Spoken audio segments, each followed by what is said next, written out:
विधानसभा चुनाव से पहले पीएम मोदी का मध्य प्रदेश दौरा मॉनसून की तरह आया है। इससे कहीं कहीं मौसम सुहाना हुआ तो कहीं बाढ़ जैसी स्थिति बनती दिख रही है। पीएम मोदी ने 2023 के चुनाव को लेकर जीत का मंत्र दिया, चुनावी हुंकार भरी, 2024 का एजेंडा सेट किया और मध्य प्रदेश से जो फीडबैक मिला उसके बाद से मैराथन बैठकों का सिलसिला जारी है। बुधवार को भी देर रात लंबी बैठक हुई, जिसके बाद संगठनात्मक और चुनावी कसावट की तैयारी दिख रही है। पीएम मोदी ने अपने संवाद में भी इसकी ओर इशारा किया था। 9 साल हमारी सरकार के माननीय प्रधानमंत्री जी के नेतृत्व वाली भारतीय जनता पार्टी की सरकार के उस पर कैसे कार्यक्रम हुए, इसकी समीक्षा क्या है। कई राज्यों में चुनाव होना है, पिछले बार जो चुनाव हुए उनकी समीक्षा, ऐसे कई सारे काम हमारे संगठन के रहते हैं, इसलिए लगातार मिलते जुलते रहते हैं। लेकिन बाकी लोगों को ऐसा लगता है कि केवल चुनाव ही है या किसी राज्य के बारे में चर्चा कर रहे हैं। देखिए, ये भारतीय जनता पार्टी का एक सामूहिक निर्णय की प्रक्रिया का हिस्सा है और लोकतांत्रिक तरीके से वो इस निर्णय की प्रक्रिया को पूर्ण करते हैं। मैराथन बैठकों के अलावा बीजेपी दिग्गजों के मैराथन दौरे भी जारी हैं। शुक्रवार को राष्ट्रीय अध्यक्ष जेपी नड्डा खरगोन में हुंकार भरेंगे तो 1 जुलाई को शहडोल में पीएम मोदी आदिवासी वोट बैंक को साधेंगे। बीजेपी के साथ साथ कांग्रेस में भी ऐसी ही तस्वीर नजर आ रही है। राहुल प्रियंका समेत अध्यक्ष खड़गे का जल्द ही एमपी दौरा होगा तो पीसीसी चीफ कमलनाथ चुनावी रणनीति और बदलावों को लेकर दिल्ली में हाईकमान से मंथन कर रहे हैं। पार्टियों की जो दिल्ली में बैठकें चल रही हैं वो चुनाव की आगामी रणनीति की तैयारियों के संदर्भ में है। कांग्रेस पार्टी चूंकि कमलनाथ जी के नेतृत्व में संगठनात्मक संरचना को सेक्टर से नीचे अब बूथ पर ले जा चुकी है, इसलिए उसको किस तरह से उसका संयोजन समन्वय करना है और केंद्र की हमारी जो राष्ट्रीय समिति है उसका क्या निर्देश है, उसके अनुरूप आगामी 4 महीने में कांग्रेस धमाल मचाएगी। कांग्रेस 150 से ज़्यादा सीटों के लेकर कमलनाथ जी के नेतृत्व में लौट रही है। कुल मिलाकर बीजेपी और कांग्रेस दोनों ही फीडबैक और एक्शन के फॉर्मूले पर चलती नजर आ रही है, जो इस ओर इशारा करती है कि जल्द ही दोनों दलों में बड़े बदलाव देखने मिल सकते हैं। Bureau report, Bansal news. Bansal news के सवाल नंबर 1, क्या पीएम मोदी के संवाद में कोई हिडन मैसेज था? सवाल नंबर 2, संगठनात्मक स्तर पर क्या बड़े बदलाव देखने को मिलेंगे? सवाल नंबर 3, मैराथन बैठकों और दौरों का क्या असर देखने को मिलेगा? शरद द्विवेदी और हमारा आज का मुद्दा है 23 का टशन, फीडबैक और एक्शन। जो दिल्ली से छन कर खबरें राजधानी भोपाल पहुंची हैं, देश की राजधानी से मध्य प्रदेश की राजधानी तक, वो ये कह रही हैं कि इसी सप्ताह यानी जो आने वाला सप्ताह है, कमिंग वीक, उसमें केंद्रीय मंत्रिमंडल का विस्तार संभावित है, हो सकता है। सोमवार को कैबिनेट की बैठक भी लाइकली है, शाम को 4:30 बजे हो सकती है बैठक और उसके 1-2 दिन बाद मंगलवार, बुधवार या नेक्स्ट वीक में कभी भी कैबिनेट विस्तार हो सकता है। इसी के साथ राज्यों में संगठनात्मक विशेषकर प्रभारी को लेकर कुछ फैसले हो सकते हैं। केंद्रीय बीजेपी संगठन में भी कुछ इसी तरह से चीज़ें आगे बढ़ सकती हैं। ये भी बात कही गई है कि जिन 5 राज्यों में चुनाव होना है, क्योंकि एक दिन पहले करीब 4 घंटे से ज़्यादा मीटिंग चली है, जिसमें खुद प्रधानमंत्री नरेंद्र मोदी जी, संगठन महामंत्री BL संतोष, केंद्रीय गृह मंत्री अमित शाह और राष्ट्रीय अध्यक्ष बीजेपी JP नड्डा शामिल रहे। पीएम आवास पर दिल्ली में ये बैठक हुई है। तो ये भी माना गया है कि 5 राज्यों के चुनाव की चुनावी रणनीति और एक इलेक्शन प्लानिंग का पूरा खाका भी इस बैठक में तैयार कर लिया गया है और ये जुलाई से एग्रेसिवली सामने आएगा।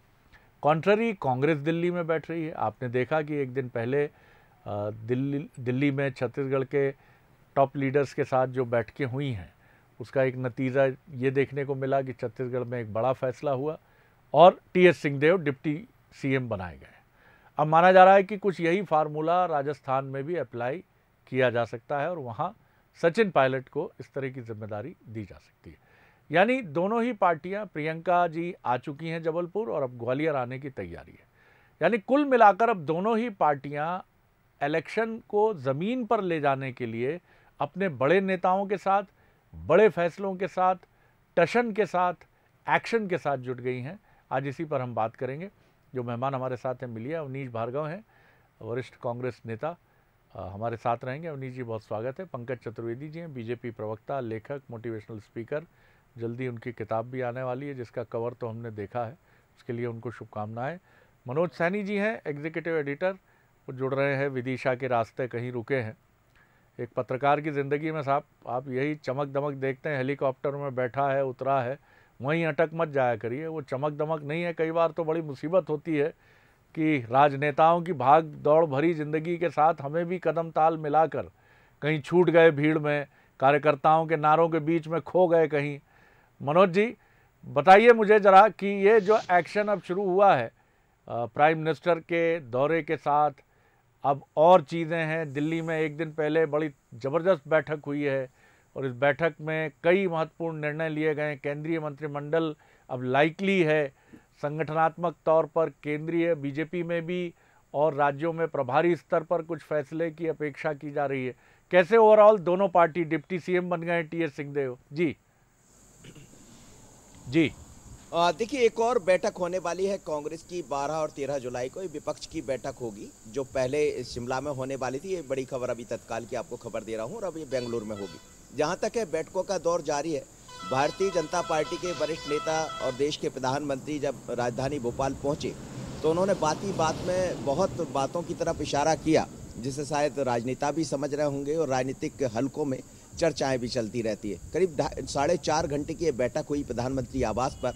तो 17 जुलाई से पहले संभावना ये जाहिर की जा रही है कि मंत्रिमंडल जो केंद्र का काफ़ी दिनों से लंबित है उसमें कुछ बदलाव देखने को मिलेगा, और वो उस बदलाव के संकेत अन्य राज्यों में भी जहाँ जहाँ चुनावी राज है वहाँ देखने को मिलेंगे। कुछ केंद्रीय मंत्री है उनको राज्यों की जिम्मेदारी सौंपी जा सकती है।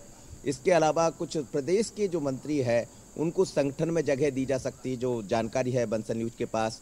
और संगठन या सरकार के जो लोग हैं उनको आपस में एक दूसरे के साथ जोड़ता हुआ ये पूरी बैठक का दारोमदार जो रहा है, जो खबरें आ रही है, उसका असर आने वाले एक आध हफ्ते में दिखाई दे सकता है शरद जी।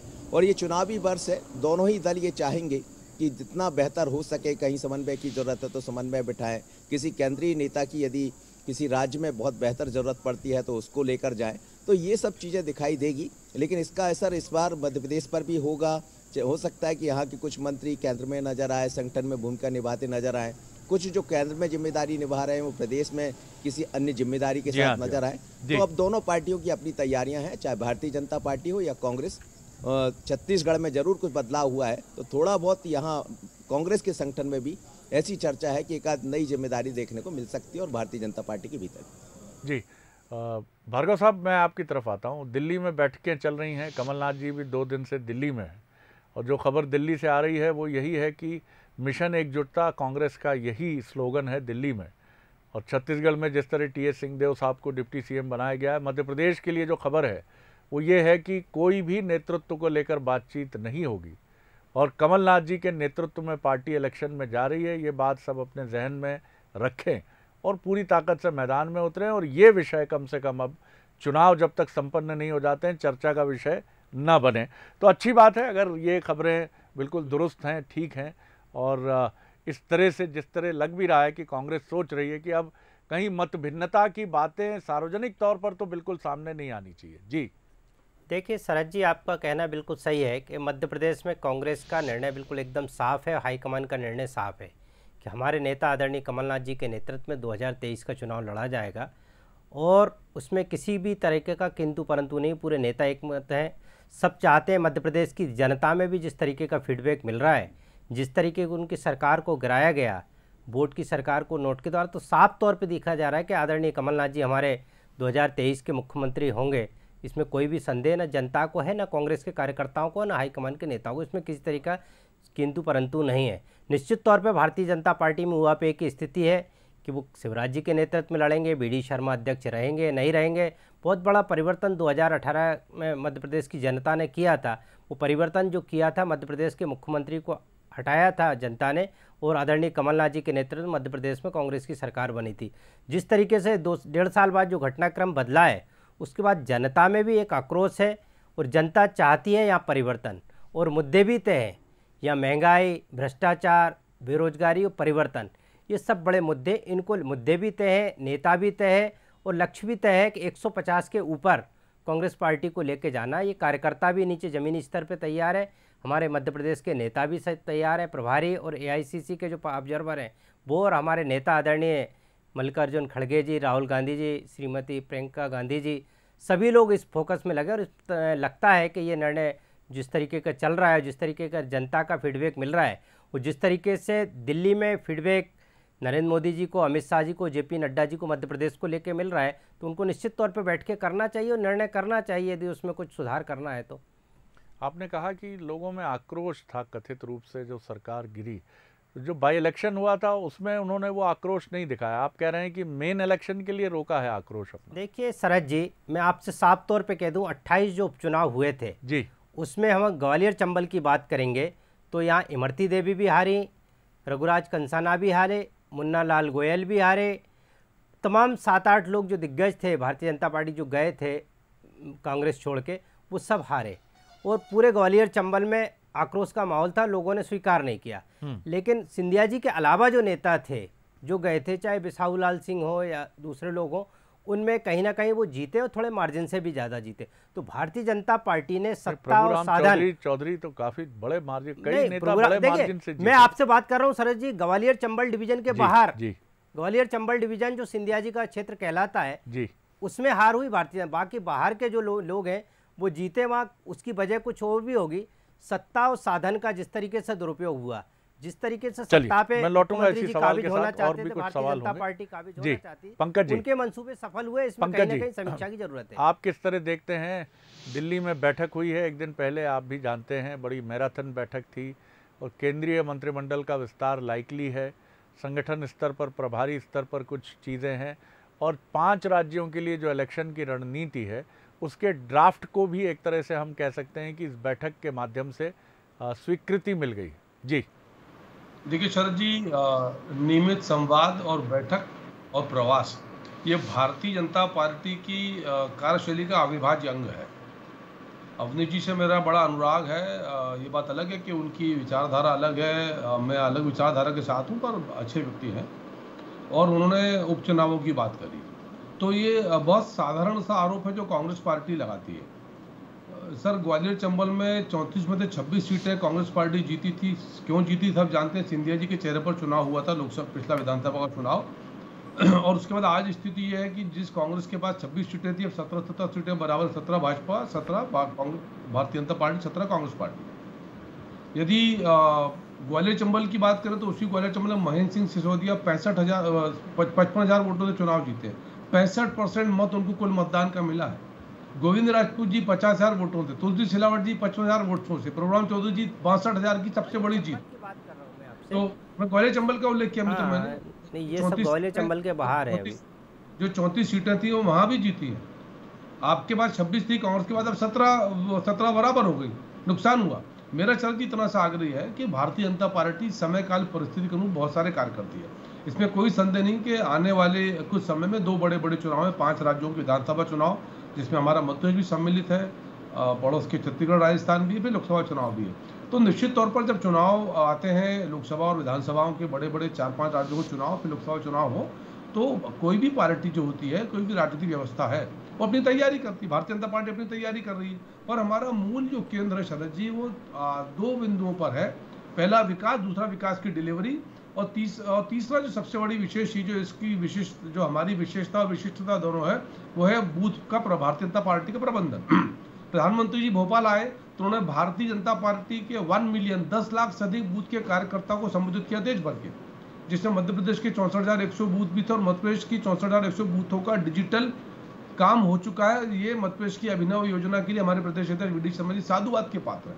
तो मुझे ऐसा लगता है कि हम, हमारी जो नियमित शैली है, क्योंकि भाजपा शरद जी कभी चुनाव केंद्रित राजनीति नहीं करती, नंबर 1। नंबर 2, चुनाव के समय वैसे विद्यार्थी नहीं जैसी कांग्रेस है कि चुनाव आया तो अब ये प्लान, जैसे छत्तीसगढ़ में हमने देखा, कि सिंहदेव जी के साथ अनुबंध था राहुल गांधी का 2.5 साल के लिए, लेकिन नहीं किया। अब आखिरी 2-4 महीने जब बगावत की आशंका, तो आपने डिप्टी सीएम बना दिया।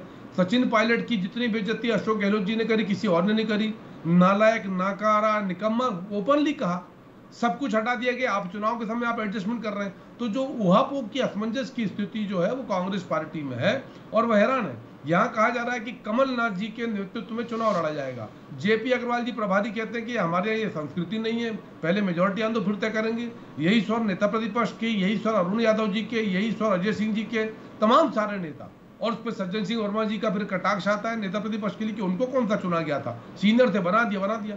तो अभी भी कांग्रेस जो है वो डिवाइडेड है, विभाजित समूह है सर। उस पर काम कर रहे हैं, हम हमारा काम कर रहे हैं। बैठक सामान्य प्रक्रिया है, लेकिन हाँ निश्चित तौर पर चुनाव है, तो जाहिर सी बात है कि चुनाव को लेकर हम अपनी रीति रणनीति की समीक्षा करेंगे। लेकिन जहां तक मध्य प्रदेश का आपने उल्लेख किया शरद जी, तो मध्य प्रदेश के संबंध में कोई टिकट वितरण को लेकर अभी कोई नीति निर्धारित नहीं हुई है। अभी समय है, संसदीय बोर्ड प्रक्रिया तय करेगा। जी, हमने भी नहीं कहा। दो महत्वपूर्ण चीज़ें हैं उसमें, एक तो इलेक्शन का प्लान तैयार किया गया है जैसा आप भी कह रहे हैं, और दूसरा कैबिनेट को लेकर ये चर्चा है कि केंद्रीय मंत्रिमंडल को लेकर और कुछ संगठनात्मक केंद्रीय बीजेपी की इकाई और राज्यों में प्रभारी स्तर पर कुछ फेरबदल संभावित हैं, ऐसी बातें कही जा रही हैं। मनोज, था एक ऐसा शब्द है जो न वर्तमान में उपयोगी है न भविष्य में उपयोगी हो सकता है, सबक लिए जा सकते हैं।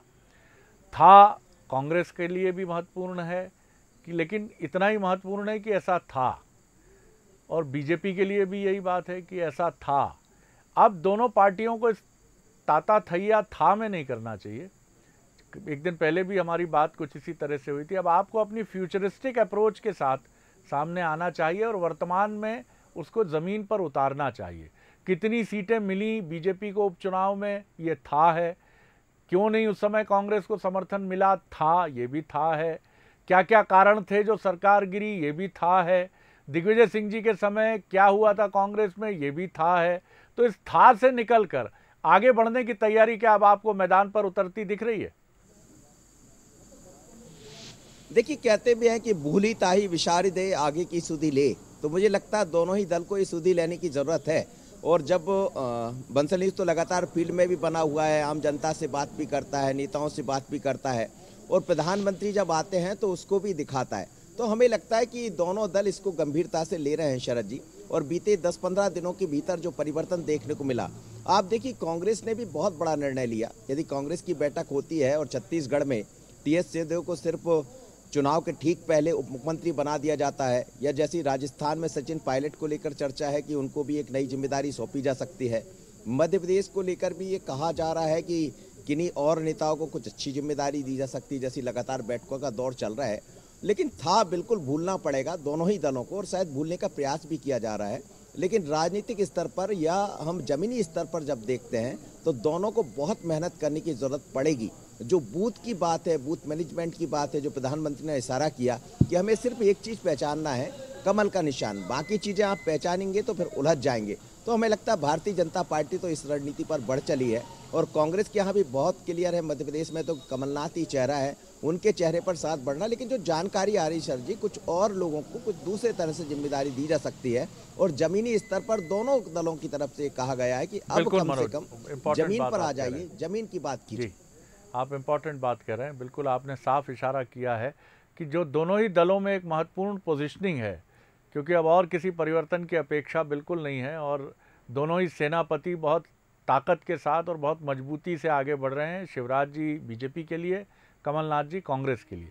अब एक मदद की जहां ज़रूरत लगती है संगठन को और सरकार को बीजेपी में, और अपोजिशन में कांग्रेस को, कि चुनाव अभियान संचालन समिति नाम की ये जो एक संस्था होती है, जो चुनाव के चंद महीनों पहले ही गठित की जाती है, इसका कोई ऊर्जावान एक सूत्रधार आ जाए तो दोनों पार्टियों के लिए, तो अब दोनों पार्टियों में इंतज़ार है कि चुनाव अभियान संचालन समिति क्या इस तरह की, क्या अवनीश जी, क्या ये जो भूमिका पिछले चुनाव में ज्योतिरादित्य सिंधिया जी ने संभाली थी, इस चुनाव में भी ये दायित्व जगह तो खाली रहती है और भरी भी जा सकती है? जी देखिए शरद जी, कांग्रेस की जहाँ तक बात करें चुनाव अभियान समिति की या चुनाव संचालन समिति की या मध्य प्रदेश चुनाव समिति की, तो उसकी लगातार प्रक्रिया चल रही है, जिसमें जो केंद्र कि हमारे नेता, मध्य प्रदेश के नेता जो बैठ के फैसला करेंगे वो सबके सामने होगा, मुझे लगता है।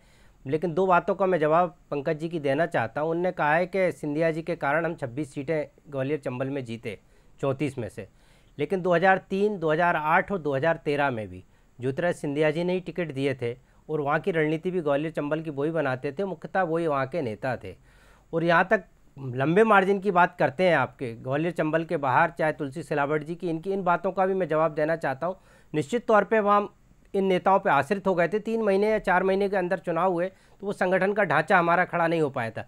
लेकिन आदरणीय कमलनाथ जी के नेतृत्व में मध्य प्रदेश में जो मंडलम सेक्टर को लेकर जो काम हुआ है, बूथ लेवल पे वर्कर्स को लेकर काम हुआ, निश्चित तौर पे 3 साल के अंदर जो काम हुआ है बहुत महत्वपूर्ण काम हुआ है हमारे बूथ स्तर पे। इसके पहले हम जितने भी चुनाव लड़े हैं मास बेस के ऊपर लड़े हैं।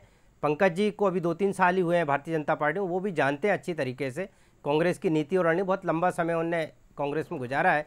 तो इस बार की जो तैयारी है वो शायद हमारे साथ नहीं है, उधर है तो उनको समझ में नहीं आ रहा। लेकिन मैं निश्चित तौर पे आपसे कहना चाहता हूँ कि क्या मायने हैं सर जी? आप भ्रम अनावश्यक पैदा कर रहे हैं। शायद शब्द के क्या मायने हैं? देखिए पंकज जी स्पष्ट रूप से उनको अभी नॉलेज नहीं होगा पंकज जी को कि कांग्रेस कहाँ पे खड़ी है। तो यहाँ पे मैं देख रहा हूँ, मैं भी संगठन का एक काम सागर का देख रहा हूँ, तो वहाँ हमने संगठन के निचले स्तर पे वोटर लिस्ट को लेके काम के, बूथ लेवल एजेंट को लेके जो काम किया है, निश्चित तौर पे ऐसा काम पूर्व में नहीं हुआ है, हमें कहने में संकोच नहीं है। लेकिन जिस तरीके से आगे बढ़ रहा है, बहुत अच्छे परिणाम 2023 में मध्य प्रदेश में कांग्रेस के हक में आने वाले हैं। चलिए, चाहे उसमें कोई भी कुछ भी कर ले, भारतीय जनता पार्टी झूठ अफवाह कुछ भी फैला दे, लेकिन परिवर्तन ही मध्य प्रदेश का सबसे बड़ा मुद्दा है। पंकज जी आपकी मुस्कान को मैं देख रहा था, उस मुस्कान में दार्शनिक भाव बहुत गहरा था। सबसे अधिक 80% तो नहीं तो 65% दार्शनिक भाव था। 15% के आसपास हल्की सी पीड़ा भी थी, और रिमेनिंग ये चीज़ थी कि जो कहने वाला है वो भी आपका प्रिय पात्र है, इसलिए कटुता नहीं नज़र आई। थोड़ी एक विचित्र सा भाव था।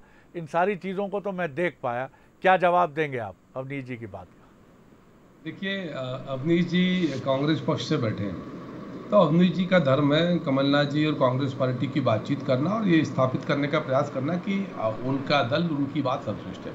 और सर जी, हम सब जानते हैं कि जिस प्रकार की राजनीतिक रस्साकशी कांग्रेस पार्टी में विशेषकर कमलनाथ जी को लेकर है, कमलनाथ जी एकमात्र ऐसे नेता हैं जो ये कह रहे हैं कि मैं कांग्रेस पार्टी की तरफ से चेहरा हूं, या कमलनाथ जी से जुड़े लोग जो उनकी पेड आदमी कही जाती है वो बोल रहे हैं। उनने कभी नहीं कहा पंकज जी, कमलनाथ जी ने कभी नहीं कहा है। कमलनाथ जी ने नहीं कहा पंकज जी, कमलनाथ जी ने उनके लोगों सर की पेड आर्मी बात उनके लोगों ने कहा था। सज्जन जी वर्मा जी ने क्या कहा सर गोविंद सिंह जी के लिए? हाँ बिल्कुल, बाकी लोगों की तरफ से बात आई है, हम सबने सुना सर स्पष्ट तौर पर कमलनाथ जी की जनता कह रही है। अरे सर अभी जनता बताइए अवनीश जी, सर्वे में देख लो आप, सर्वे में 50-55 सीटों की बात। कौन सा सर्वे? अच्छा 50, आपका ही आरएसएस का सर्वे 50 खत्म हो जाएगा का भी देखा आपने? अरे उत्तर सुन लो सर, आरएसएस ने सर जी सर्वे किया और लेके अवनीश भार्गव जी को पार्टी को दे दिया। आप तो ये देखिए 23 में बहुमत मिला कि सिंधिया जी मुख्यमंत्री होंगे क्या? अवनीश जी पंकज जी 23 में बहुमत भारतीय जनता पार्टी को मिला कि सिंधिया जी मुख्यमंत्री होंगे कि शिवराज सिंह चौहान मुख्यमंत्री होंगे? तो शांति से सुन तो लो भैया, नेता कौन होगा? मेरा उत्तर सुन लो प्रभु। मेरा सिर्फ इतना सा बोलना आपसे ये है, शरद जी इतना हास्यास्पद तर्क है कांग्रेस पार्टी का, आरएसएस का सर्वे इनके पास है। अब थोड़ी सी जरा बौद्धिकता की बात करो मित्र, आरएसएस का सर्वे आरएसएस करके कांग्रेस को दे देगी, मीडिया को दे देगी। आपके महत्वपूर्ण नेता जब बीजेपी में आ सकते हैं कांग्रेस के, तो उनका सर्वे भी पहुंच सकता है सर, थोड़ा बहुत जी। आरएसएस का नहीं, आरएसएस का आप बता दो सर्वे में क्या है सर शरद जी। आरएसएस के कोई सर्वे जो होते हैं वो बिल्कुल सही है। आरएसएस इस तरह की चीजों में नहीं उलझता है, ऐसा माना मजबूती से जाता है। दिल्ली में बैठक क्यों करना पड़ रही है आपको पंकज जी? कमलनाथ जी दिल्ली में क्यों 2 दिन से? दिल्ली में मोदी जी और अमित शाह जी बैठ के दोनों पार्टियां एक ही काम कर रही हैं। ये तो औचित्य वाला प्रश्न नहीं बनता है। दोनों अपना अपना काम कर रहे हैं दिल्ली में। चिंता हो रही है मध्य प्रदेश को लेकर भारतीय जनता पार्टी को। चिंता दोनों का है अवनीश जी, ऐसा नहीं है बिना चिंता के बीजेपी उतर रही है। उनकी कुर्सी खिसक न जाए इसलिए परेशान है। चलिए, बहुत धन्यवाद पंकज जी, बहुत धन्यवाद अवनीश भार्गव जी, बहुत धन्यवाद मनोज जी। आगे देखते हैं छत्तीसगढ़ आज का मुद्दा फिर बनी जोड़ी। नमस्कार।